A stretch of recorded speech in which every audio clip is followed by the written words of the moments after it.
Some comforts don't heal, they sedate. And you don't notice it at first. It begins with a soft voice after a long week. You deserve this. And maybe you do. Maybe the stress was relentless, the demands constant, the loneliness louder than usual. So you open the app, you click, you add to cart.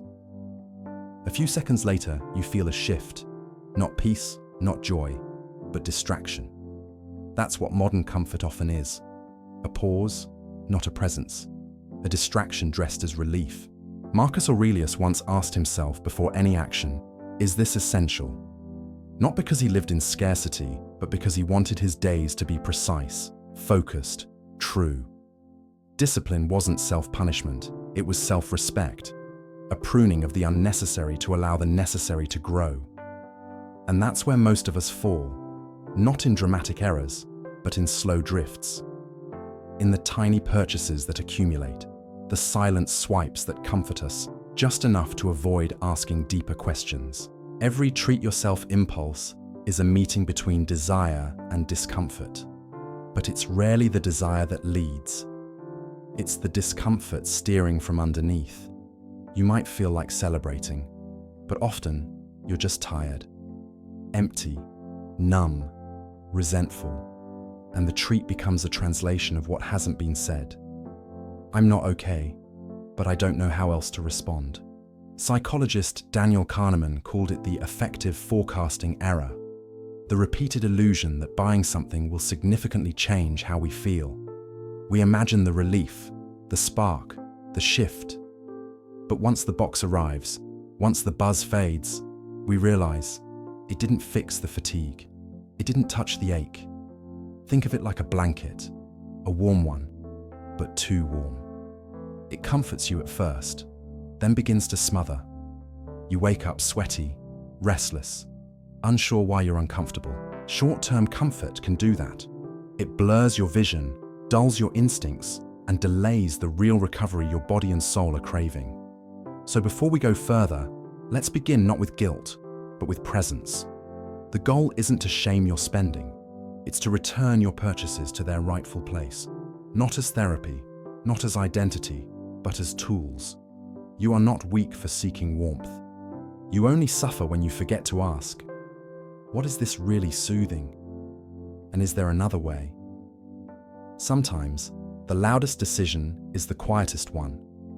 The one made at 11:43 p.m., lit only by your phone screen while your heart feels heavy and the house feels hollow. You scroll, not because you're curious, but because you're tired.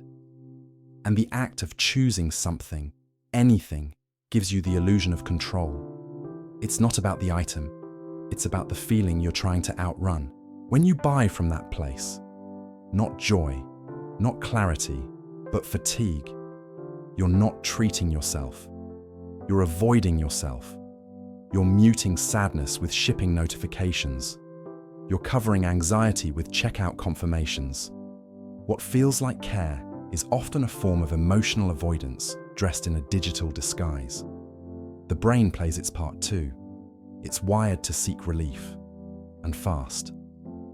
When moods dip, the impulse rises. This is called mood repair through consumption, a deeply human instinct to chase a dopamine hit, to feel better, even if just for a moment. But beneath every impulse is an emotion that wants attention, not distraction. And every time we bypass that emotion, we bury it deeper, where it grows sharper. Epictetus offered a clear reminder. First, say to yourself what you would be. If you want to be calm, spend calmly. If you want to be strong, buy with intention. Your choices, especially financial ones, are not just transactions. They are transformations. Each one tells your nervous system who you are. Each one teaches your character how to respond to discomfort. So, before the next click, try one quiet pause. Write down what you're feeling, not what you're buying. Is it loneliness, frustration, restlessness? Hold it for 90 seconds. That's all. Sit with it. Let it rise, then pass. Most impulses dissolve when the feeling is seen, not solved. And what remains is not deprivation, but dignity. The quiet kind that grows when you care for yourself through presence, not purchase. Not all celebrations are clean. Some leave behind a fog. You reach for something, a dessert, a gadget, a quick escape. And for a moment, it feels like freedom. A small victory in a long, dragging week. But later, when the sugar fades, when the package is opened and set aside, something doesn't sit right. You feel heavier, not from the object itself, but from what it cost beneath the surface. There's a hidden trap in self-reward. When the treat is out of sync with your deeper needs, it doesn't replenish, it drains. It doesn't affirm your growth, it interrupts it. A treat, then, can become sabotage when it replaces real progress with noise. It's not the act that wounds you, it's the repetition, the pattern, the misplaced idea that healing should always come wrapped in plastic. Behavioral science calls this the reward substitution error, the confusion between what truly nurtures and what merely distracts. We think we're rewarding effort, but we're soothing nerves. We think we're acknowledging progress, but we're avoiding presence. And the more this happens, the more we condition ourselves to seek empty relief instead of deep reinforcement. Seneca warned, luxury ruins even the rich. The danger is not in the abundance, it's in forgetting which pleasures are hollow. The Stoic does not reject beauty or comfort, but chooses it consciously when it aligns, when it reflects virtue, not escape. Real reward should nourish the identity you're building, not just rescue the one that's tired. So ask yourself this: what would a true reward look like after a week of honesty, effort, and emotional labor? Not what feels good, but what feels real. What reinforces who you are becoming? It might be silence, a handwritten reflection, an early night, something soft but rooted. This is how the self becomes strong, not through endless softness, but through deliberate kindness, not through consumption, but coherence. When you treat yourself with wisdom, you begin to rewrite what comfort actually means. Sometimes the hand that swipes isn't just buying an object, it's buying a story. I earned this. I deserve this. This proves I'm still in control. These aren't just phrases. They're masks, shields we wear when the inner ground feels shaky, when identity is fraying around the edges and we need something external to feel intact again.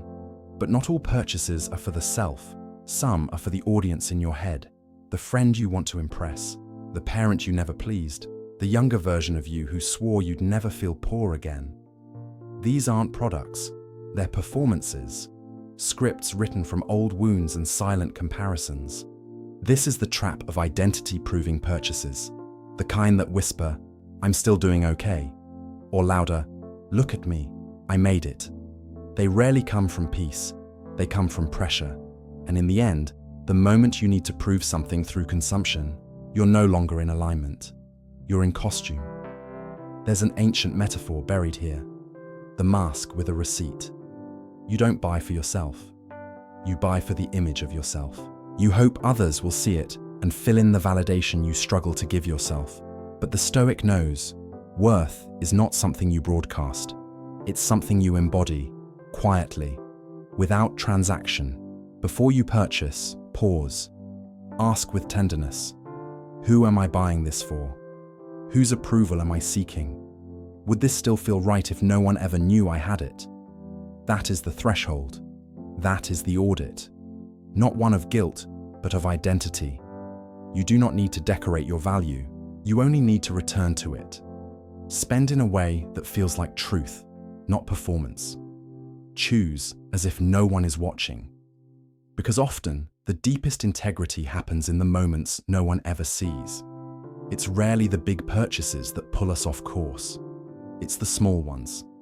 The casual, barely noticed swipes. The just a little something after a stressful call. The automatic coffee on the way to a job that drains you. The small treat that acts as a bridge between exhaustion and the next demand. It looks harmless, it feels deserved, but when repeated, it becomes a language, And what it says about your inner world matters more than what it costs. Each small spend may seem like nothing, but it speaks. It says, I need relief, and this is the only way I know to get it. Over time, these moments stack like pebbles in your pocket. You don't feel their weight until you stop moving. And by then, the habit has settled in. Not because you are weak, but because emotional exhaustion is loud, and comfort is the easiest silence. One man once realized he spent $6 a day on coffee, not for the taste, not for the ritual, but because it helped him feel awake in a life that was putting him to sleep. The real issue wasn't the caffeine, it was his boundaries, his sleep, his ignored need for a slower morning. His body was asking for one thing, his spending gave it another. And this is where the illusion breaks. It's not about money, it's about alignment. The disconnect between what you need and what you reach for. These small indulgences become substitutes for deep care. And in doing so, they open emotional holes that grow over time.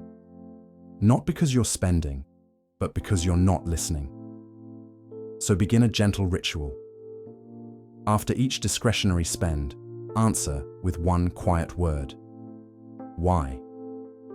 Not to judge, just to see. Over a week, patterns will appear. And those patterns carry truth, not in the numbers, but in the emotions beneath them. This is how you come back to yourself. Not with restriction, but with recognition. Because the ship doesn't sink from one wave. It sinks from the leaks no one sealed. And your soul, like that ship, deserves your attention before it drifts too far from shore.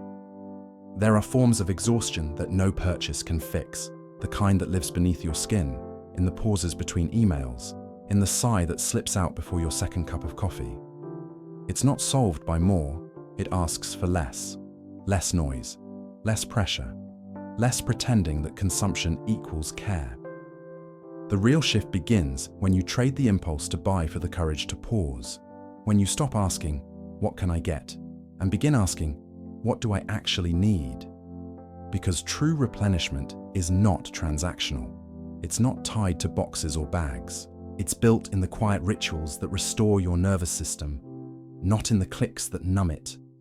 Marcus Aurelius, in the chaos of empire, found his renewal not through retreat, but reflection. Withdraw into yourself, he wrote, in solitude, not stimulation, in discipline, not distraction. His self-care was not another indulgence, it was inner alignment. And that kind of alignment requires stillness, not a sale. Your mind, too, is tired, not just from thinking, but from choosing. Decision fatigue is real. The moment you say, I deserve a reward, pause, because what you may truly need is rest, not reaction. You may need breath, not a browser. You may need a walk, not a wish list. Try replacing the phrase, I deserve, with, I need. Then answer honestly. Maybe you need water, movement, silence, connection, stillness. These things can't be delivered, but they can be chosen. And every time you choose one, you remind your system that you are safe, steady, and enough. There is a kind of luxury in needing less, a kind of strength in slowing down. When you restore without spending, you rebuild a different kind of wealth, one that no interest rate can touch and no algorithm can sell. This, more than anything, is what your future self is quietly waiting for. Every time you treat yourself, a quiet question lingers beneath the surface. Is this a celebration or a coping mechanism? One leads to integration, the other to escape.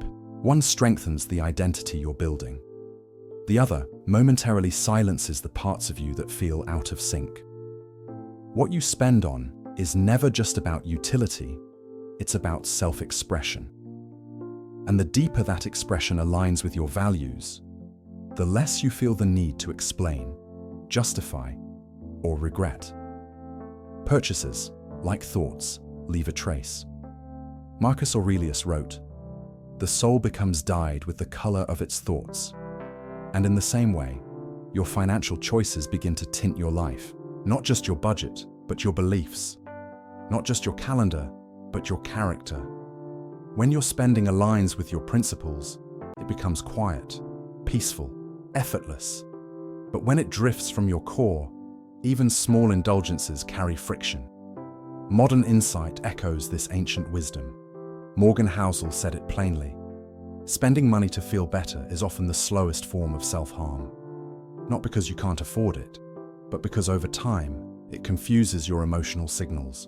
You begin to reach outward when what you need is inward. You confuse noise for nourishment. You start building a life filled with stuff but void of satisfaction. So let each purchase be a mirror. Let it reflect who you are and who you are becoming. Don't buy to forget. Buy to reinforce. Don't spend to drown the pain. Spend to remind yourself of the life you're creating, the person you're growing into, the clarity you're reclaiming. And when in doubt, sit in stillness. Stillness is where you meet yourself again, where the cravings lose their edge and the truth becomes gentle. That's where power begins. In the quiet moments no one applauds, but everything changes. This video is for educational purposes only. Always consider your circumstances with care. If this message sat with something real inside you, give it space to grow. Subscribe, like, share, and in the comments, write the words, "I spend with awareness." Stay close to your values. Even in silence, they'll lead you home.